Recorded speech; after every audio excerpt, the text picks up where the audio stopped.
I'd like to talk a little bit about this before we begin today's event. All right. The Buddy Poppy is the symbol of veterans organizations. VFW, the American Legion, Disabled Veterans of America Association. Basically, the reason why we all have the poppies is one of our symbols is because during World War I, poppies used to grow all over Europe like a wildflower. They used to grow in white and yellow. All right. Now, the story I heard, now, this is just what I heard, okay? How true or false it is, that depends on the person who told the story. All right. But the story that I heard was the poppy was the only flower that changed colors after World War I.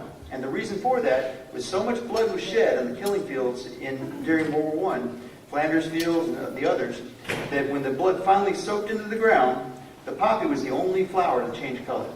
Now, it stayed like that for about a year or two, maybe 5, I can't remember. But then it started going back, white and yellow again. But there was always a strand that could grow red. Now, that's why we have the poppies that are the symbol of our veterans organizations. All right. Now, the reason why the flower in front of you has that funky little flag on it, can anybody tell me what that funky little flag might represent? Nobody? All right. So the funky little flag represents the Treaty of Versailles. Now, if anybody remembers back, the Treaty of Versailles is the peace treaty that ended World War I. All right. So when you wear this on the 11th day of the 11th hour of the 11th month, that's Veterans Day. All right, that was the peace treaty that ended World War I. Now, when you wear this, wear it proudly, because when you wear this, it shows your support for veterans and your hopes and prayers for everlasting peace. And when you wear it, you wear this over your heart, if you can, on your lapel. You wear the flag at the 11 o'clock. All right, and that's why this funky little flower has a funky little flag on it. All right. My name is Eric Reason, and I am the District 1 Legislation Officer for North Alabama for the VFW.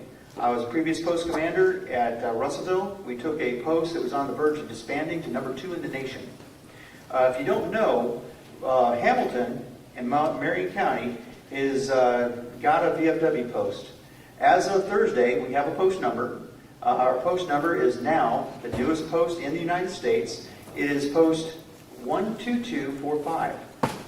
We have our meetings every third Thursday at the police auditorium here in Hamilton.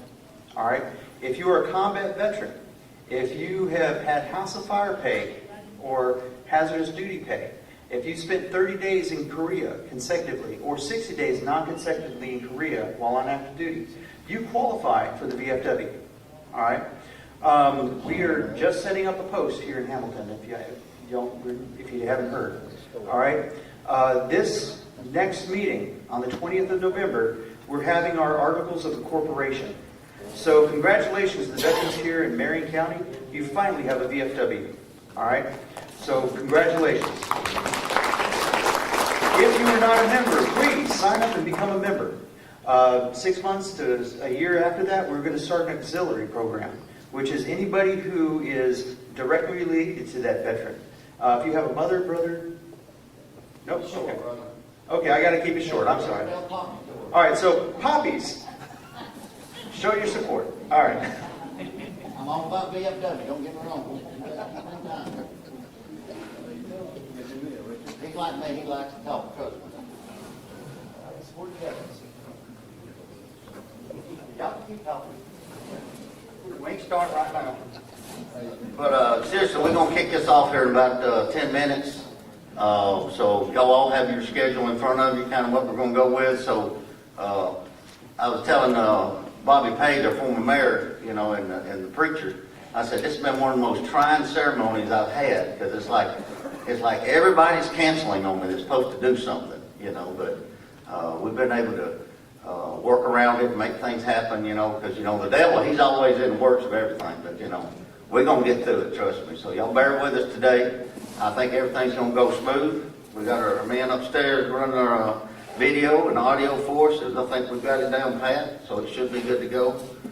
And so here in about 5 to 10 minutes, we're fixing to kick this off. So we're going to have the American Legion is going to be doing our flags for us today. And I might as well, because I'm going to pick on politics right now. So as y'all see, we always have the Marines here. Well, I got a call from First Sergeant English about 3 weeks ago, and he's like, Marlon, I hate to do this, but we can't come. I said, why not? He said, government shutdown. So all federal reserves, you know, which is kind of like the National Guard, but they're just federal troops, okay? Sailors, soldiers, airmen, whatever, you know.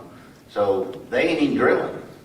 You know, like weekend drills, they're not even drilling. They won't even let them go come and do a Veterans Day program. There was a 2-star general dedication that was going to be done in Birmingham. Birmingham was renaming a street after this general, you know.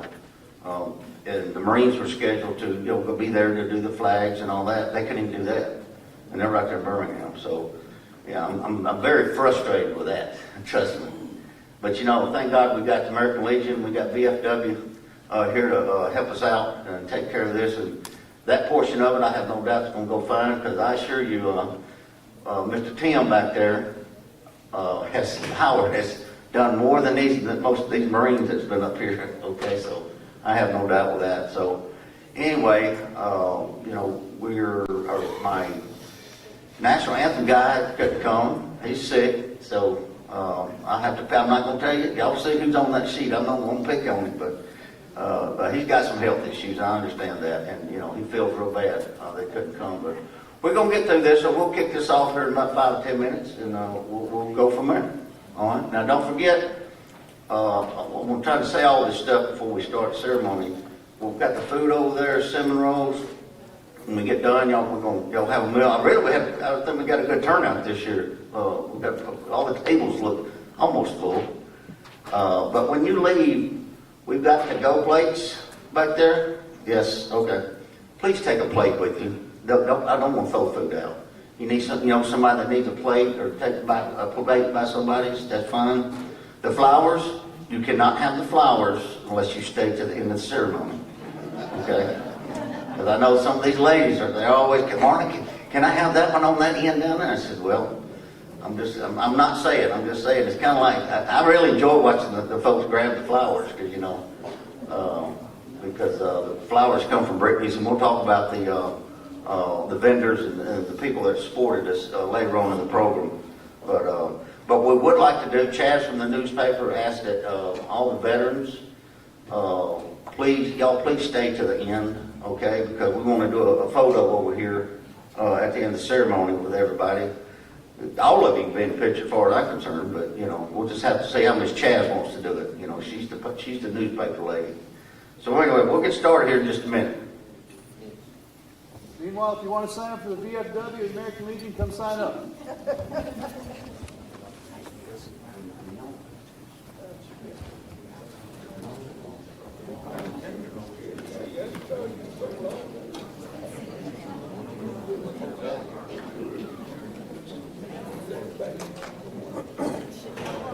Yeah.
All right, everybody, we'll take your seats or we'll fix to start the program. You ladies out there in the lobby, if y'all want to come forward. Oh, I forgot I got to hold this mic too. This is the radio mic. I don't get to walk around, I have to stand here. Yeah, if you ladies out there in the hallway want to come up, we'll be fine. Okay, can you hear me now? Now you got me. Okay. There we go. We're going live out across Marion County, Franklin County. So anyway, so if y'all will, we'll stand. What we're gonna do first, we're gonna do the national anthem, then we'll do the Pledge of Allegiance. Gentlemen.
Aye.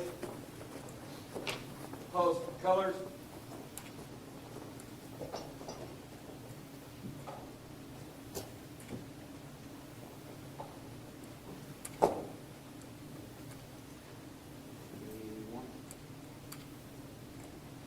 Do the pledge of allegiance. I pledge allegiance to the flag of the United States of America, to the republic for which it stands, one nation, under God, indivisible, with liberty and justice for all. You may be seated. At this time, we'd ask Brother Jeff to come up here and say a prayer over our whole ceremony. And while you're at it, you might as well just knock the food out too, okay? I already said blessing over the cinnamon rolls, okay?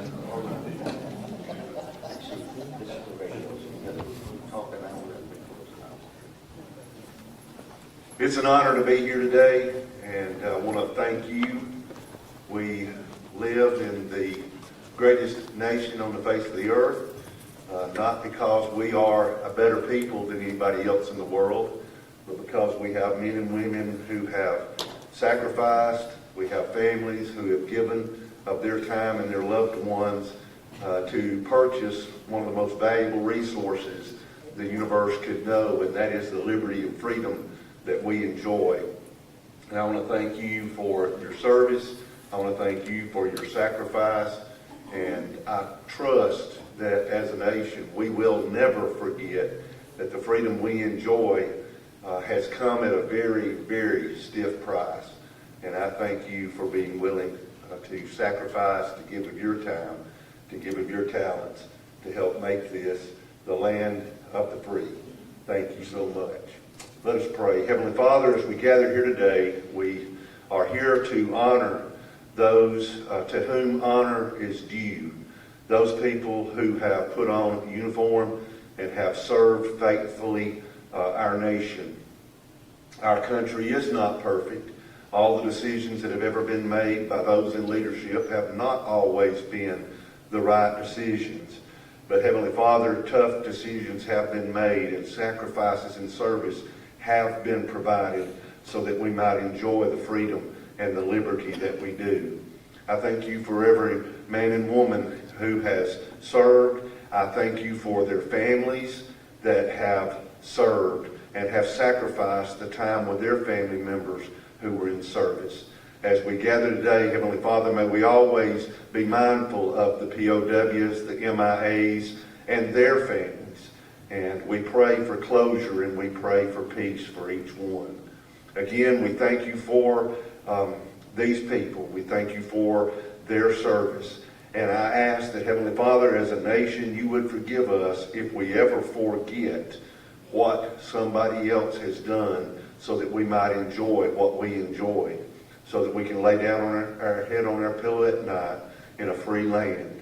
Heavenly Father, I thank you again for those who were here today to support. I thank you for the resources that are offered, and I trust that they will find their way to those who might need them. We ask you to bless this ceremony today for each one who speaks, has any part, for those who provide the meal, and for the meal that's provided. We ask your blessings on this time in fellowship. In the name of Christ, amen. Amen.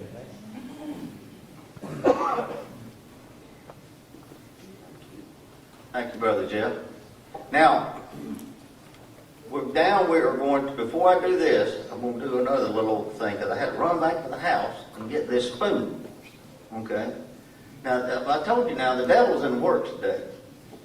So I run home, get the spoon, and I pull my truck up right in the door of the carport, and I'm rushing, so I come around, and now as many of y'all notice, oh, I'm sorry. I got to hold this, I told y'all to keep me in check now. I'm just glad you got it on. But if you'll notice, I'm not wearing the same shirt and tie that I had on earlier. Did y'all, any of y'all notice that? You did, brother? Okay. Because when I was running around to get my tie and shirt caught the hood of the truck and busted out my thing. I'm like, dang gummit. So I had to run in there and put another shirt on. Well, this tie don't go with this shirt, so anyway. But I said, we're gonna make it. I still got 10 more minutes to get there, so, you know. I had to watch out for the Hamilton police. They just happened to be out on the road that day. I was on 17, so I couldn't speed. But anyway, this spoon, I'm gonna tell you about this spoon is, and we don't have any World War II vets, but we do have some Korean vets in here, and Vietnam vets, and some other vets. But sometimes, you know, back in the day, they were issued a mess kit, you know, and had a little plate and folded open and had a knife, fork, and spoon in it, you know. Well, you know how it is. You're out in combat, you're out in the bush, you're going to lose one of them. Ain't no doubt, because I lost many of them. But, so what a lot of them do, this spoon was made out of a artillery shell casing. Veteran, and he's from up in Decatur. He's passed away. He's been passed away a couple of years now. Not going to mention his name. But anyway, my buddy, who I do not see here right now, and hopefully he's going to be here in a little bit, but he asked me if I would say something about this spoon. So what I'm going to do is I'm going to pass this around. Okay, I'm going to start over here. Now, Mac Brown, I'm going to make you responsible, make sure I get this back. Okay? Don't let nobody walk out of here with this thing. Because I'm going to lose a very good friend if somebody decides to take this. But anyway, these are some of the things veterans had to do. You know, when they were out in the field and stuff, they couldn't get resupplied or whatever. They had to improvise and adapt to overcome, as old Clint Eastwood said in the, whatever that movie was about Grenada, you know, one of his famous quotes. So anyway, I'm going to pass this around. Y'all just take a look at it. So how he beat it out, I don't know, but, you know, you just figure out things when you're in situations like that.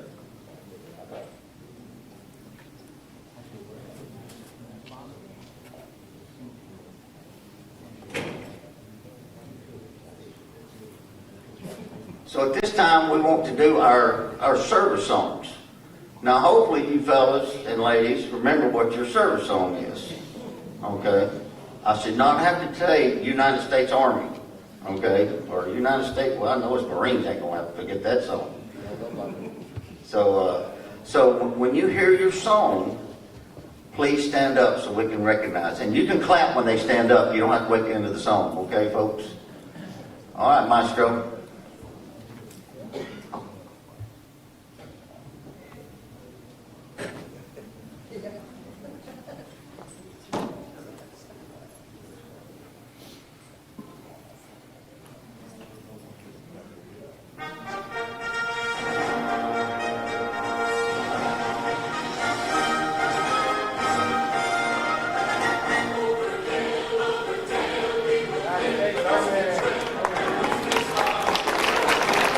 That would be the United States Army.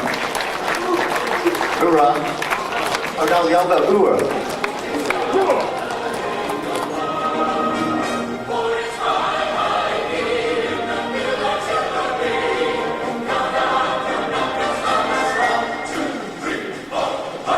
You know, y'all can sing that song if you want to. It's okay.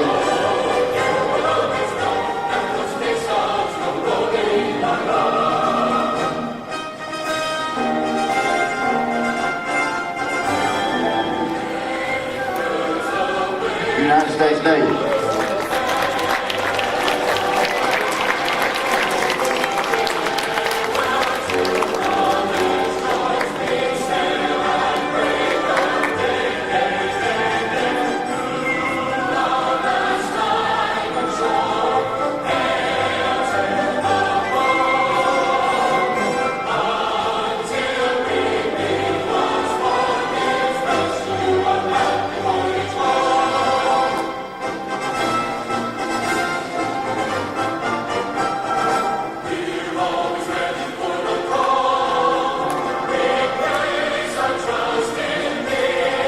I believe that's the U.S. Coast Guard. There's good, there it is. Come up this year.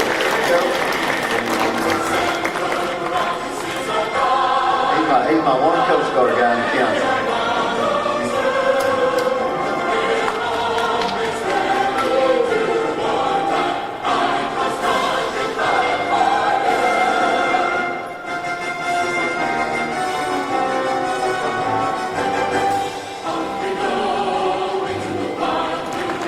United States Air Force.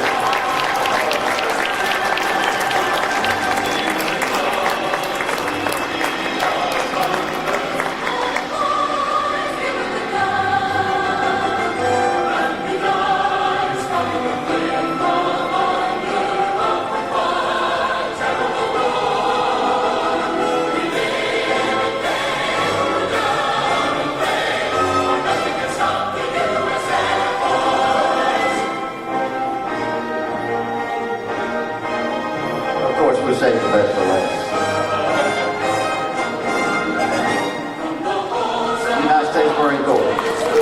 Hoorah!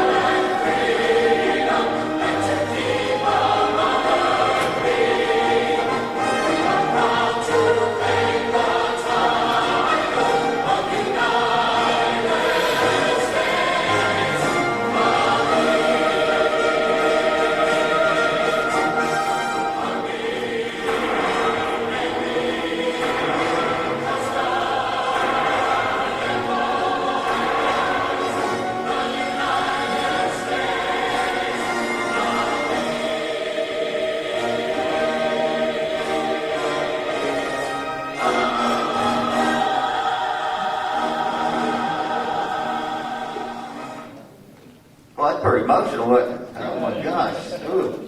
That's all I do. I got my mama's tender heart. I'm a mean guy, but I get emotional a lot of times. So anyway, and my mom's sitting over here next to the mayor over here, Miss Martha Holloway. She don't like get recognized, but I can pick over her too today. Yeah.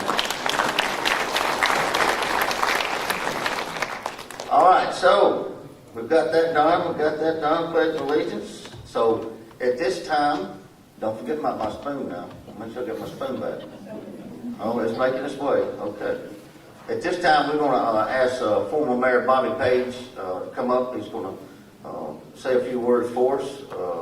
You know, Bobby, I forget, I don't know how many years Bobby's been the mayor, you know. He's been bank president, bank teller. He's done everything. I think he sold insurance, I think.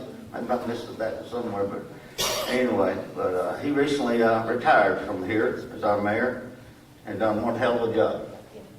Don't give him a round of applause. He definitely deserves it. So, Bobby, have it.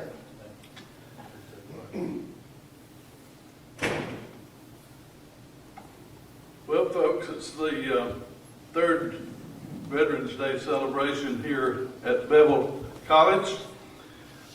Just want to tell the Bevel folks how much we appreciate them letting us use this fine facility. It's a real joy.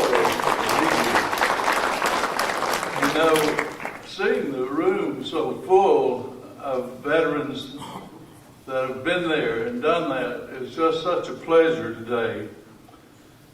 Marlon saves me a little spot in the program for, as he says, some remarks, but believe me, these remarks are going to come from the heart. And I am very patriotic when it comes to our flag. I'm like Marlon, I get emotional. This year's remarks are going to be a little bit open-ended, a little unlike the remarks I've used for the past years, but I'm going to leave the conclusion of my thoughts for you to ponder. Mainly, I hope you have a good day here today and have the fellowship and enjoyment that you should have. I know we're a day late with this program. Marlon says he struggled just to put it together.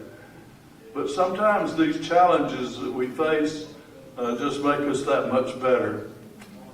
I'm going to read a few things that I have thought about and written down here today. It won't take but a few minutes, so just bear with me. As a man of many years, it's hard to think how veterans are less than even 30 years old. Sometimes we see veterans that have been there already at a very young age. Do you understand how long it's been since we have defended this country on our own soil from attack from a foreign country? As far as I could determine, it was in 1812, some 213 years ago.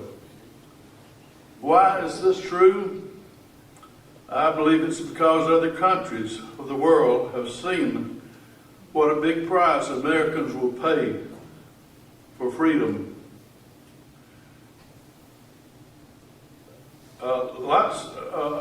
Let's define freedom.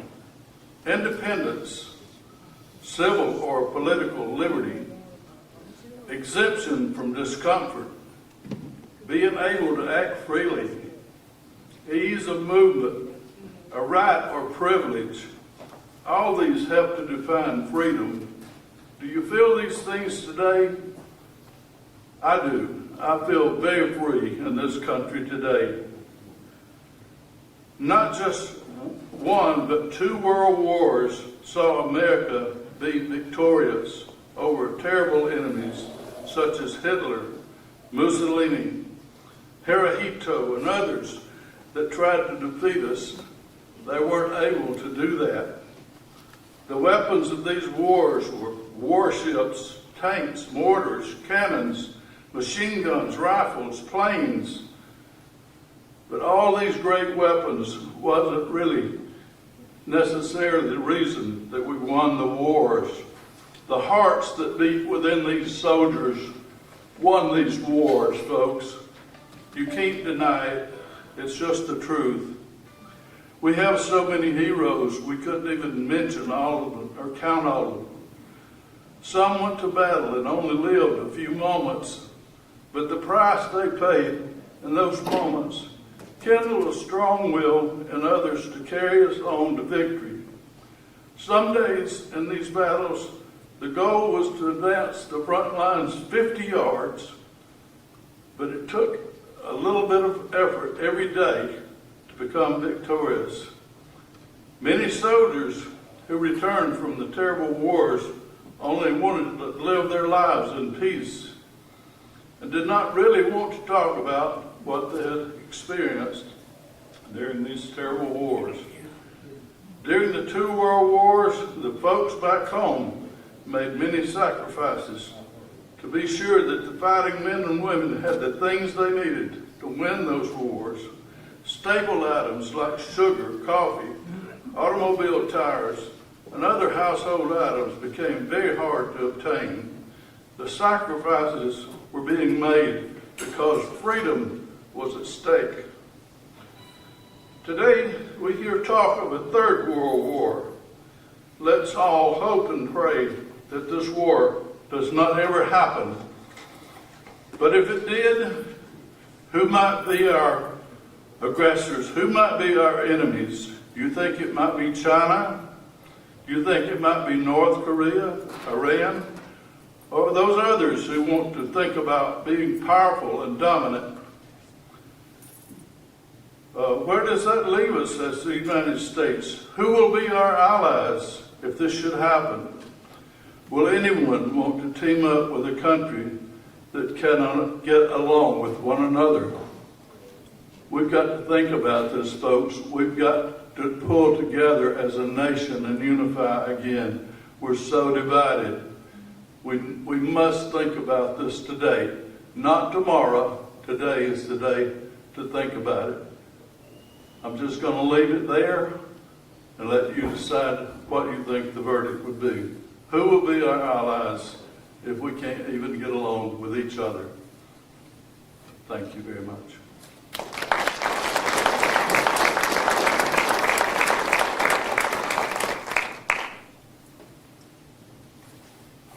Now, the big event of the day is our guest speaker. So I'm going to read a few things about him. Actually, there's quite a few things about this guy. He's been around the world a time or two, it looks like. Or at least he's been out of Alabama a time or two. Our guest speaker today is retired Marine Sergeant Major Ronnie H. Dickery, Jr. Sergeant Major Dickey was born in May 1978, graduated from Columbia Central High School, Columbia, Tennessee, May 96. In August 96, he attended basic training at 3rd Recruit Training Battalion, Parris Island, South Carolina. Upon his completion, PFC Dickey attended the School of Infantry and was signed to Echo Company, 2nd Battalion, 6th Marines as rifleman. During his time at 2-6, PFC Dickey held the bill as a rifleman, saw gunner, fire team leader, squad leader, and platoon sergeant. He completed a sea service deployment with a 26 MEU and a deployment in Okinawa. In August 2000, Sergeant Dickey was signed to Field Training Company, Weapons and Field Training Battalion, Parris Island, South Carolina. There he worked as a range coach and a company clerk. In August 2002, Sergeant Dickey received orders to RS Nashville, where he served as a canvassing recruiter at RSS Huntsville, Alabama, until he reached his end of service in December 2004. During his tour on recruiting duty, Sergeant Dickey received a meritorious promotion to Staff Sergeant. That's a pretty big deal, trust me, in the Marine Corps, the meritorious Staff Sergeant promotion. They wouldn't ever give me one. I'd make me work for it. In December 2004, Staff Sergeant Dickey left active duty and joined Kilo Battery, 214 in Huntsville. Staff Sergeant Dickey attended basic ammunition tech course at Redstone and was assigned to Kilo Battery's ammo chief. In August 2005, Staff Sergeant Dickey was activated in support of Hurricane Katrina recovery. In February 2006, he joined Echo Company Anti-Terrorism Battalion in Bessemer. Staff Sergeant Dickey was activated in August 2007 to serve as a police transition team in Haditha, Iraq. I know how to pronounce that because I've been there. The famous Haditha Dam. Yeah. Haditha, Iraq. Staff Sergeant Dickey received a promotion to Gunnery Sergeant in December 2007. I just realized me and you were there at the same time. We probably crossed paths somewhere. In April 2008, oh wait a minute, I'm back up.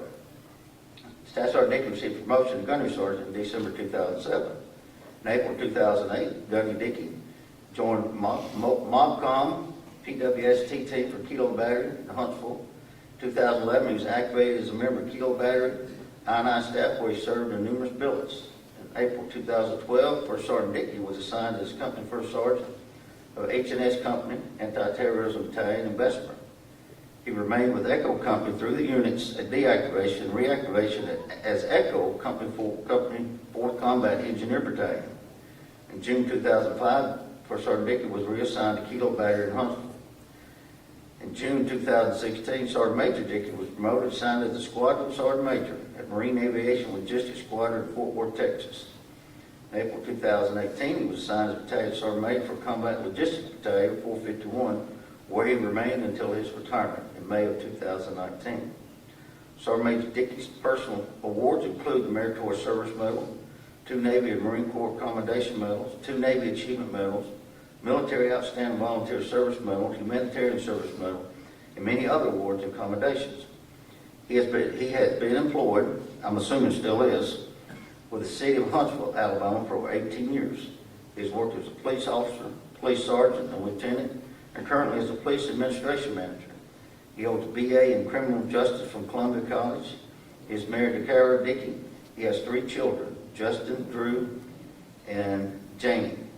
At this time, I'd like to welcome retired Marine Sergeant Major Mr. Ronnie Dickey, our guest speaker.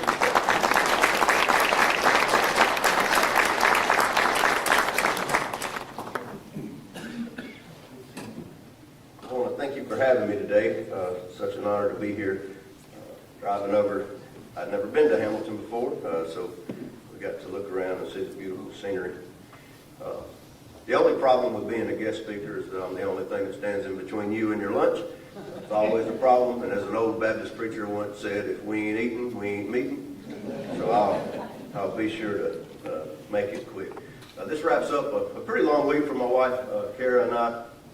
We were invited to be guest of honor at the Marine Corps League birthday ball in Florence on Saturday night, and spent the weekend there with those ladies and gentlemen. We got to meet Mr. Roy Drinkard, if you've never heard of him, a gentleman from Coleman, certified as the oldest living Marine at 105, and a Iwo Jima veteran. So what an honor that was.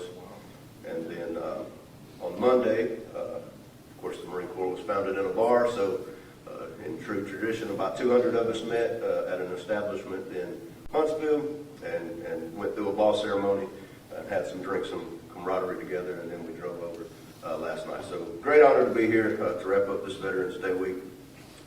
I had the privilege of wearing that uniform for 24 years, and it always makes you feel good. Marines reach out to me from time to time. I retired 6 years ago, and I have people reach out to me from time to time asking for favors and if I can help them with something. So it makes you think you did something right with those extraordinary men and women that we got to serve with. Before I get started, let's say a few thank yous and recognitions. Are there any Gold Star families with us today? If not, that's a great thing. The problem with Veterans Day, of course, it's a happy day, and Memorial Day is a sad day, but when you know those people that have lost their lives, then every day is Memorial Day. And so I always take a moment to recognize one of my best friends, and certainly my father figure, Gunnery Sergeant Terry Elliott, lost his life in Iraq February 1st, 2007. I'll talk a little bit more about him later on, but I just want to take a moment of silence to remember all of our fallen brothers and sisters.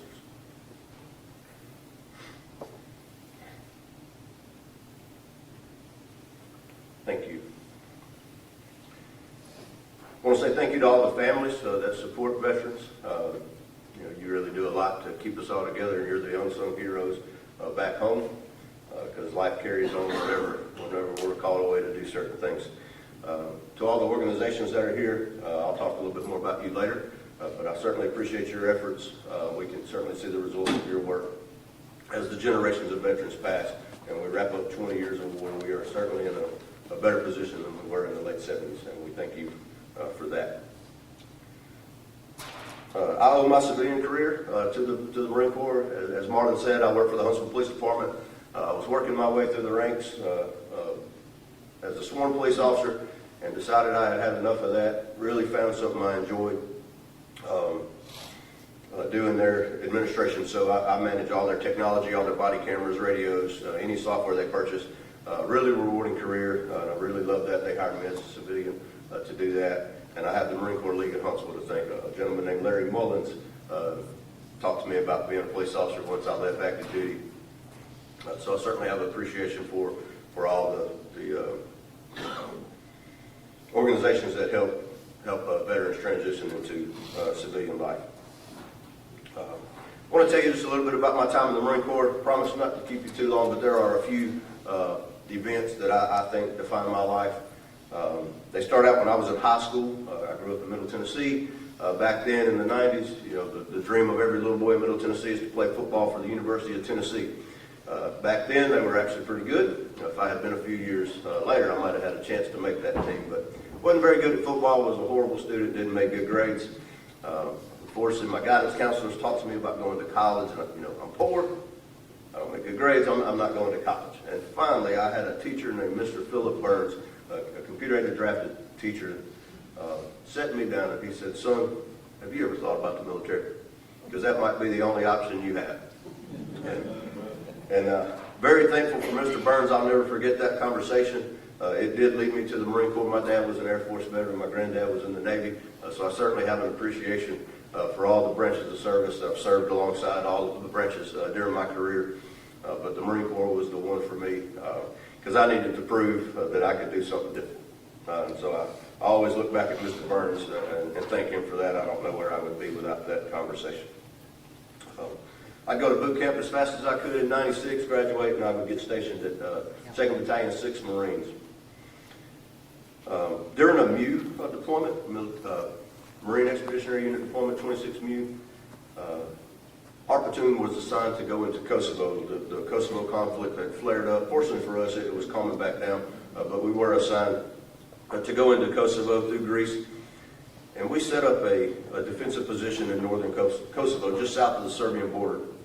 And that is where I got my first sense of what it really meant to be in the military.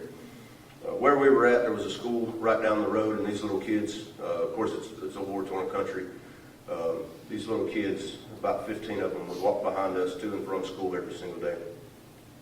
And after a while, we got to know them all, and they would stop and they'd show us pictures that they had drawn of things that they had seen, certainly that a kid should never see.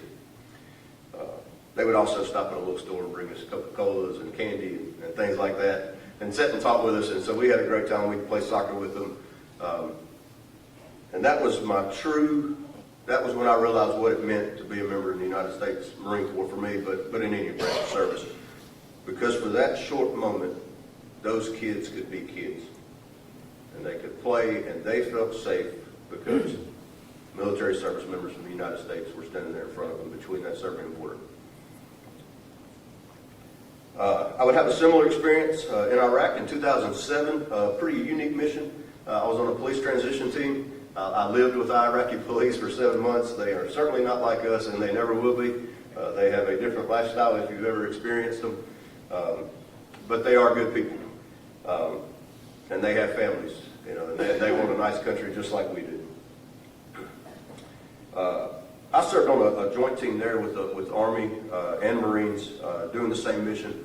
Great time, great fellow units with the Army. You know, training the Iraqi police, they're not like us. They don't understand the fundamentals of marksmanship. They just shoot, and whatever they hit, they hit. And they have a word called inshallah, God willing, right? So if God wills the bullet to hit what it's supposed to hit, it'll hit. Aiming and all that doesn't quite fall in their vocabulary. But what they were is they were grateful. They were grateful that we were there. They were grateful that we were helping stabilize their country. So regardless of what the feelings of that war, it's very difficult for those of us that were there. I read a lot about it, and I came across a few quotes from Iraqi citizens that I wanted to share with you.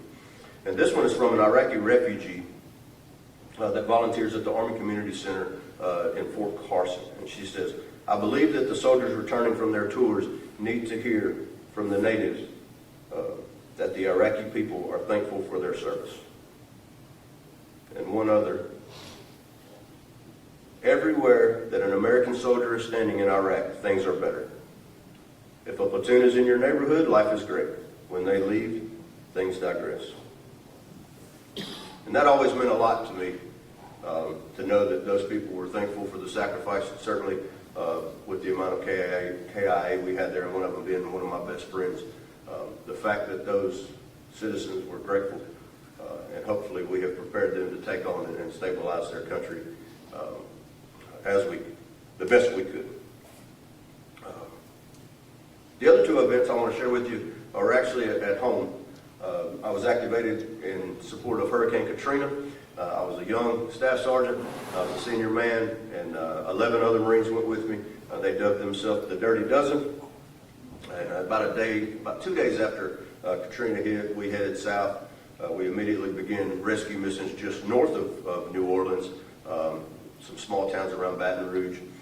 We would do rescues, search and rescue. Fortunately, most of the time they didn't work out. But we were passing out supplies, and that's where you really start learning that the military members can do anything. They're not experts at this; they don't know how to set it up, but they can always make it happen.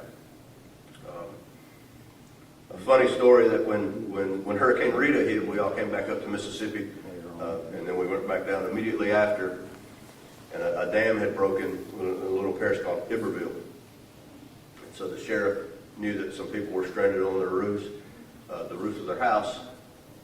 And he asked us in a fine Creole dialect how much water we could afford in our trucks. And I told him, well, about 4.5 feet. So he says, okay. And so we hop in trucks and we start going to get some people off the roofs of their houses. And we hit a certain point where a house had fallen off its foundation, slid over into the road, and I knew we were only dealing with about 6 inches. If you've ever seen a 7-ton truck, it's pretty large, and you certainly don't want to flip it over. And I said, well, I'm going to have to put Marines on the sides of the roads to get us through this stretch. And the sheriff looked at me and says, son, they alligator farm over there, and they alligator farm over there. well, we can't flip this truck, sir. So certainly we jumped down and guided that truck. That always stuck with me. You know, those young kids. When something needs to be done, when somebody needs to be rescued, those young kids are willing to do whatever it takes. And, you know, we're talking 18, 19, 20-year-old kids fresh out of boot camp, helping people down in Louisiana. So it really starts to hit home to you what these kids are willing to sacrifice, not only abroad, but here at home. The last story I'll share, some of you may remember this. I was performing extra drills at my assignment at Sergeant Major of Mouse 41 in Fort Worth, Texas on July 10th, 2017. My battalion commander got a phone call. We were tasked with rescue and recovery of 14 Marines and 1 Navy corpsman who lost their life in a C-130 crash in western Mississippi. So we began calling all the Marines, calling all the sailors that work with us. Hey, you guys want to come in? We're going to fly to Mississippi tomorrow. Not sure how long we'll be there, 30, 60, 90 days, something like that. We were asking for 30 volunteers. The next morning, over 100 Marines and sailors showed up, packed and ready to go. And I sat there and looked at that crowd again, to know that no matter what the case, that their families ready to take over in their absence, and they're ready to fly to Mississippi to help those people that are laying in those soybean fields.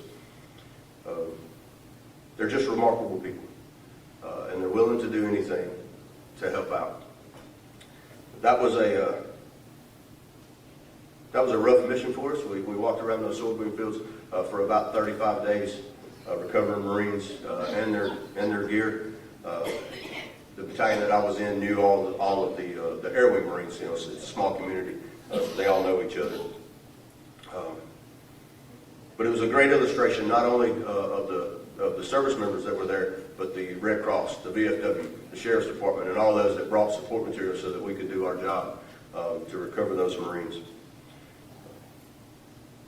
John A. Lejeune, the 13th Commandant of the Marine Corps, sums it up greatly. The American soldier is the standard bearer of liberty and justice, the living symbol of our nation's will to serve humanity. These events can take a toll on service members, not only abroad, but also here. It's similar to a first responder, seeing things day in and day out that can be very tough for them to cope with. The average person, non-military, will suffer 3 to 4 traumatic events in their lifetime. The average veteran will have 10 to 20.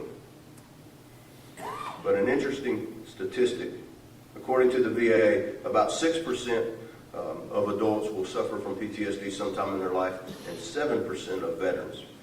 So despite the fact that they have 4 to 5 times the traumatic events in their lives, they're only slightly higher for the amount of PTSD. I'm no doctor, but I think that can be accredited to the hard work that is put in by the organizations that support veterans, and from the lessons learned of past generations and what they suffered through when they came home.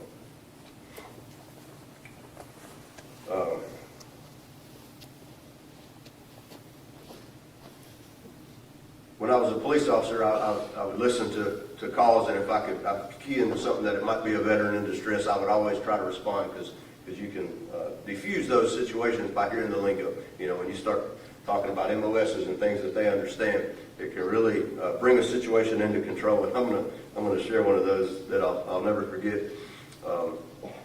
When I got in to shift, I was a sergeant at the time, and I got into shift, and the previous shift said, hey, there was an incident involving an Army veteran. He's been on the run all night. He's barefoot. He's probably hurt pretty good. So okay, we'll ride around and look for him and see what we can find. And sure enough, somebody spotted him sitting on some stairs at some apartments. So I told him I would be en route to that call, and I got there. And I'm talking to him. He's pretty wound up. I'm thinking, man, I'm gonna have to fight this kid, and I really don't want to. And of course, my backup shows up, and he's a guy that's been there a long time, retired on duty. And I'm like, crap, I guess I'm going to fight him by myself. And so I started throwing out some military lingo, and he looks at me, and he's like, are you really? Yeah, I'm a first sergeant right now, I know what you're going through. And he calms down, and we sit there and talk for probably 10 to 15 minutes, and I said, son, I really just need you to get in the ambulance and go to the hospital and get some help, brother, and we're going to be with you. And he looks at me and he says, well, can I give you a hug before I go? And cops ain't really big on hugging, but he throws his arms up and he looks and he says, don't worry about that bag of weed I got in my hand. And I said, son, we'll deal with that later. You just get in that ambulance and go. And I've talked to him a couple of times since then, and he's doing quite well. So just an example of how we help each other through the struggles of life, no matter what it might bring. I want to thank everybody for their efforts that they put together. Certainly a great showing here. Thank you for having me. To the veterans, thank you for all your service. Welcome home. and continue to support each other in this community. We certainly do a lot to help our better community, and I want to say this, you know, the push-up challenges, those are great. Rucking across America, I know here in Alabama they do the Iron Bowl ruck, and all those things are great for raising awareness. But I'll leave you with one thing that I believe that is the biggest.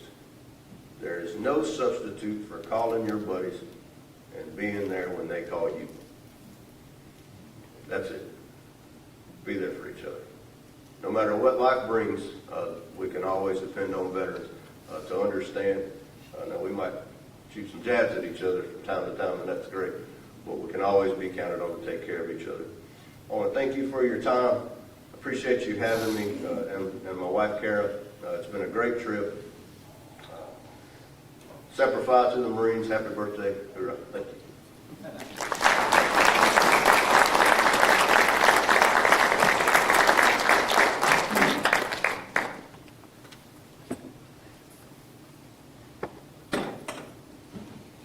What time do we have? What time is it? 10:45. All right, I'm gonna go ahead and, somebody back there said time to eat, right? Okay.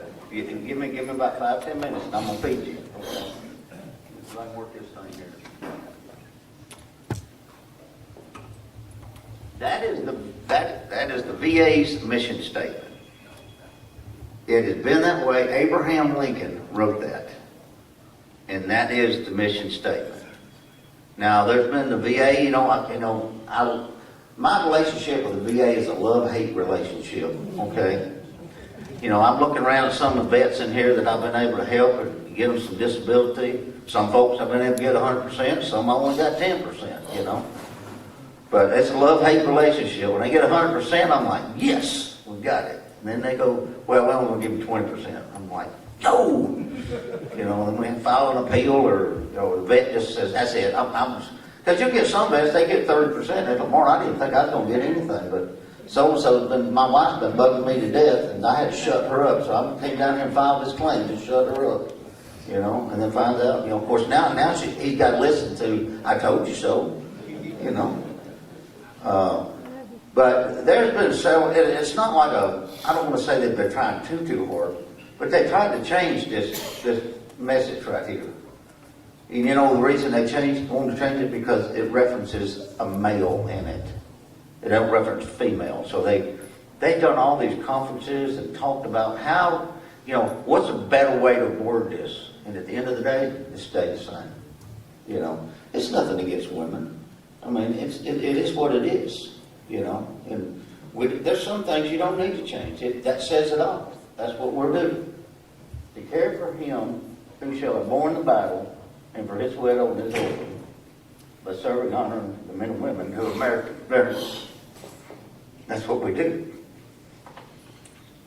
Dang, I forgot my napkin. Dang, anyway, now, come to this guy. I'm going to put this picture up, and I want somebody to shout out who this guy is.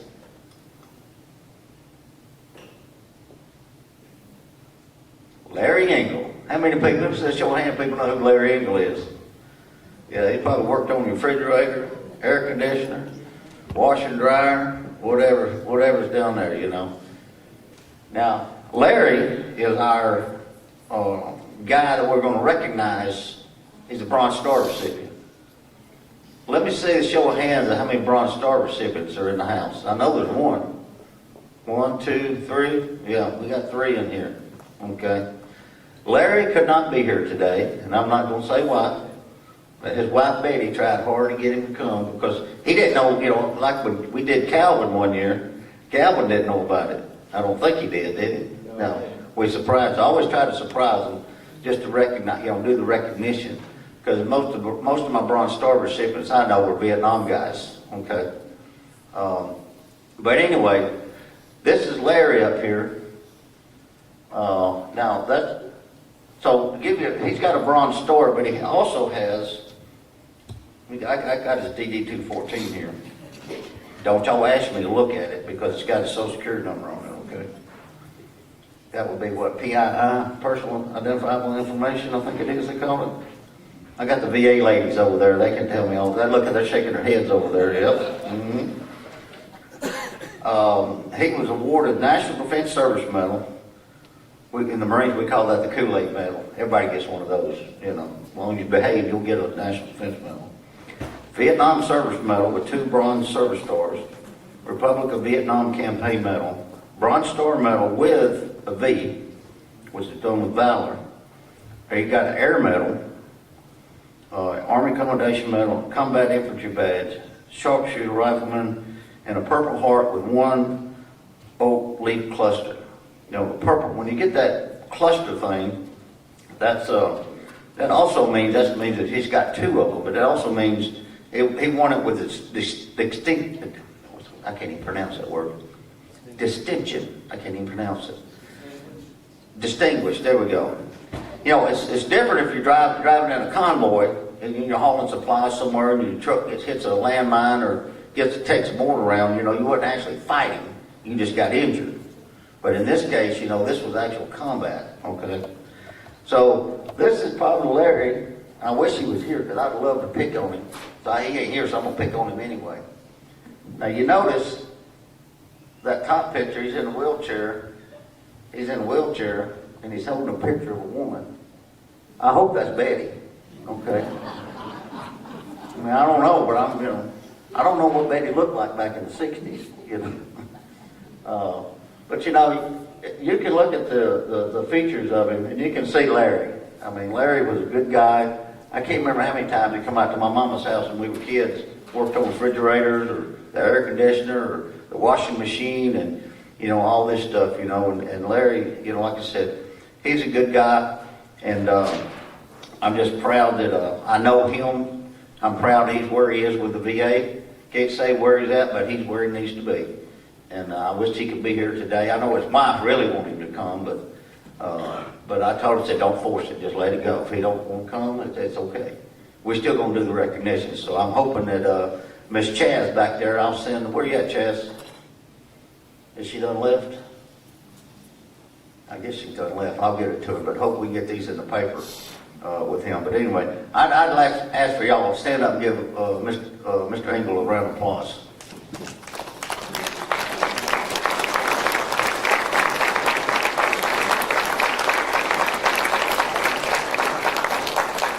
Thank you. So, yeah, because, you know, he did 2 tours. He only did, what I understand, he only did 1 tour. So he got injured. They sent him wherever, and he got him fixed back up, and he went back again. You know, sometimes, you know, they hope that you get a wound, you get wounded, you know, it's not too bad, but you get to go home because you got wounded. But back then it was like, oh, you got shot in the arm, or you got some little shrapnel in your leg. Yeah, well, we can fix you up a couple of months. Yeah, you still got 6 months on your list, but no, we're going to send you back. Yeah, you can imagine how depressing that is, you know, to have to do that. So anyway, that takes care of that. So at this time, before I shut down, let me do my thing here. We got the Tuscaloosa home-based primary care lady sitting over here. That's Rudy, Miss Preetmore, and Miss Ginger. Ginger's the certified nurse practitioner. Did I get that right? I know sometimes you use nurse practitioner. Y'all got a bunch of letters there. I don't know what that means, but anyway, she's actually, and we're thankful because these are all nurses from this area. They all live in this area, so that makes it even better that they're here. So these are the ladies that go out. When we have veterans that are in the home-based primary care, that they're receiving VA health care, and they can no longer go to see the VA. They're just physically unable to go. These ladies go out to their home and see them, okay? So it makes things a lot easier. And I will like to say this, if you're not in VA health care, you need to come see me. Let me see if we can get you. Because here's what happens to me a lot of times. I'll get a phone call from a daughter or son or the spouse or a friend that's trying to help them out. And they'll say, well, they're a veteran. My buddy over here, or my uncle, these VA nurses come to his house. And he was a veteran, so I need to get this for my daddy, or the uncle, whatever. And I'm like, is your daddy in VA healthcare? Nope. I said, well, ain't nothing I can do for you. You got to get him signed up. Here's the deal. You got to be in VA healthcare to get those ladies' services over there. And they don't sign you up. That comes through me. But when you wait till they get on their deathbed, or they got 6 months to live, or they finally can't go, you have to go to a VA doctor at least one time to get checked out. Okay? It's just like if you are in this situation and Dad's sitting there, he's on his last legs, said, well, I don't like that doctor no more. I need to go see a new doctor. I want a new doctor. Well, guess what? You're going to have to go see that doctor for one time. That doctor ain't going to come to your house. They don't do house calls. Those ladies do house call. That's the only house call people there is VA, trust me. So just keep that in mind. We got County Extension Office over here. Marion County Extension's office. Y'all got Miss Carl over there, and my lovely daughter, Michaela, is over there. Okay, and then next to that, we got the Alabama Career Center here from, is it Josh? Yeah. That's close enough. I got Justin, Josh, yeah. Close enough. Okay. We've got the American Legion here, the VFW here. I'd like to say thank you to Alabama Power. I don't know if they got my check yet from them or not, but I'm going to go ahead and thank them. Okay. REA, I did get my check from REA. And the Marion County Commission and the Hamilton City Hall have been very, very gracious each year of donating funds to help put this on. But we couldn't do this without funding. I mean, that's just all there is. It makes, I tell people, anybody wants to donate to, the program each year, they go by the City Hall and make donations to the City Hall for now it'll be the 2026 Veterans Day program. Because we have to raise the money to take care of this, okay? And it runs pretty close, let me tell you. I'd like to thank Miss Frances Brown. She provided a donation in honor of her son for this program. And I'd like to thank most of all, and I do say most of all with all my heart, Bevel State Community College. Because we couldn't do this without Bevel. They don't charge us a penny. Their staff comes up and when we run into problems, they work with it. Beth is the one that makes it all happen for me because I deal with her mainly. But Beth Roberts, her name is actually Bethany. We all call her Beth, but she does a great job. She's back there in the back over there. Y'all give Beth a round of applause and her staff. Does a great job for us. Mike Avery and his crew up here. We don't have like 20 PowerPoint slides. I mean, ours are pretty simple, but they make it look easy. But I know what you have to do sometimes.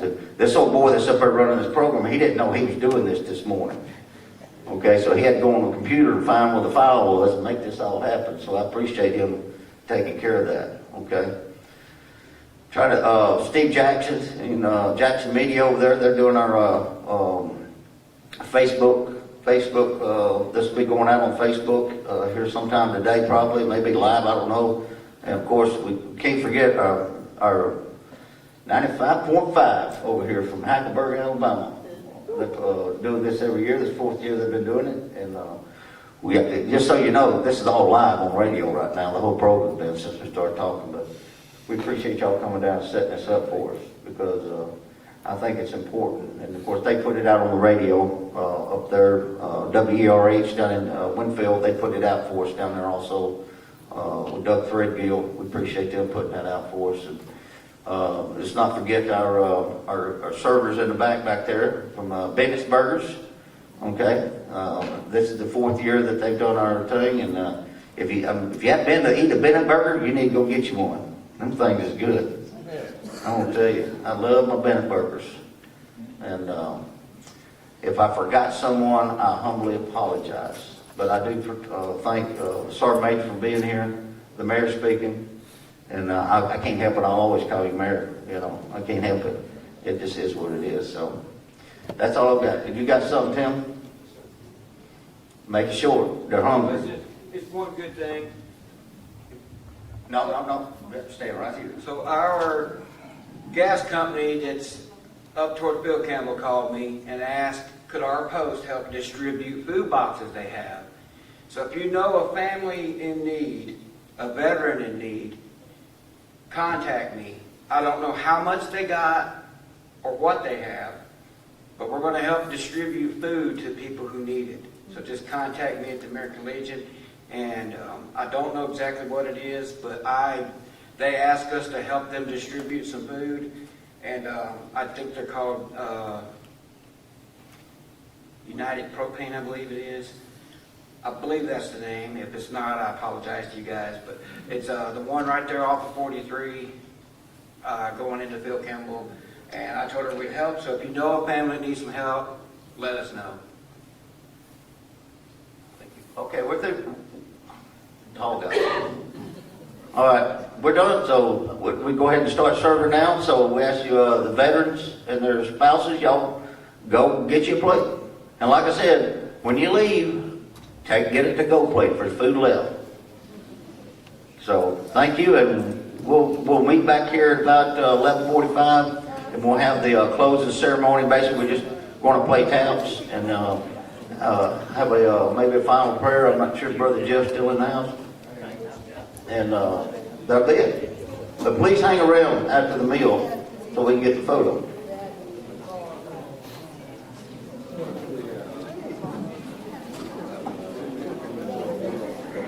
Wait a minute, Paul.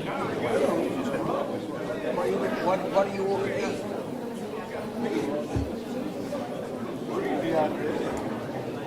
Running late. You got to beat it.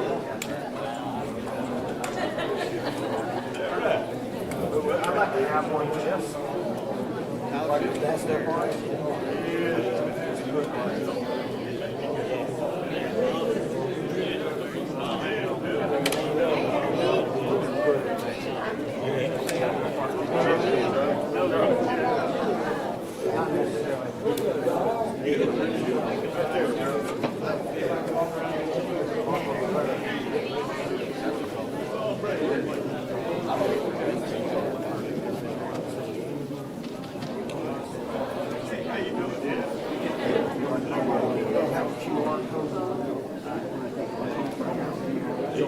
How you doing, brother?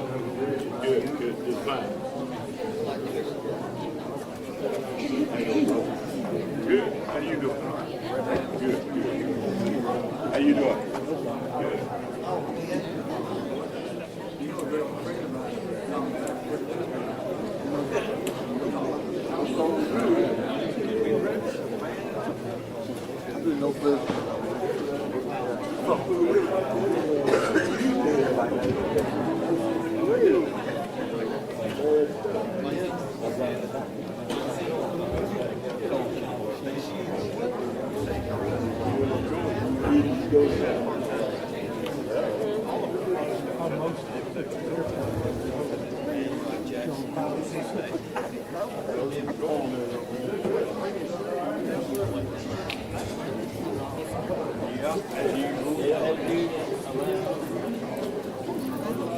Hey, Tom.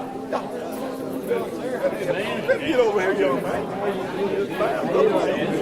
Good to see you, buddy.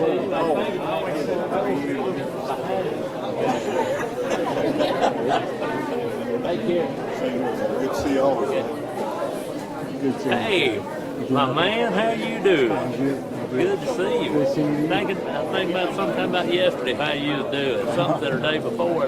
I said I hadn't seen Howie, and I don't know when. I haven't seen you around either. You doing okay? Good. Take care, Marilyn. She's doing okay. Okay, tell her we at. All right. Appreciate you. Thank you.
guys in that town that nobody knows.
Henry, what you been doing? I'm working harder than I did when I was at NTN. Doing them honeydews. Good for you too.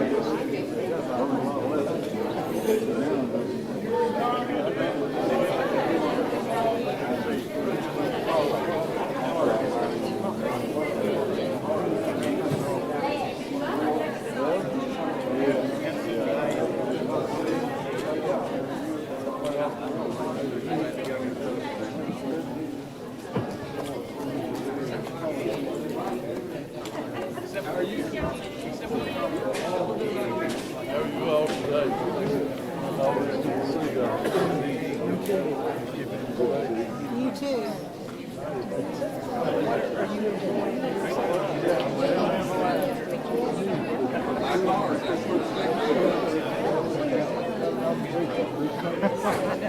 Enjoy it. Always good to see you, sir. Appreciate it. I appreciate it. Last week we did. Let's go through the line. Well, I'm going to.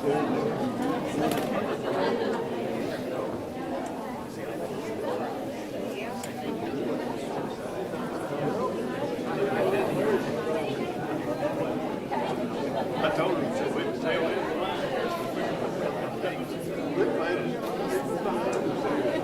I'll get the late start today. This is Lady Sister.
sleeping. They have to grab something on the go. I appreciate it. Thank you. Good to see y'all. Thank you very much. Good to see you.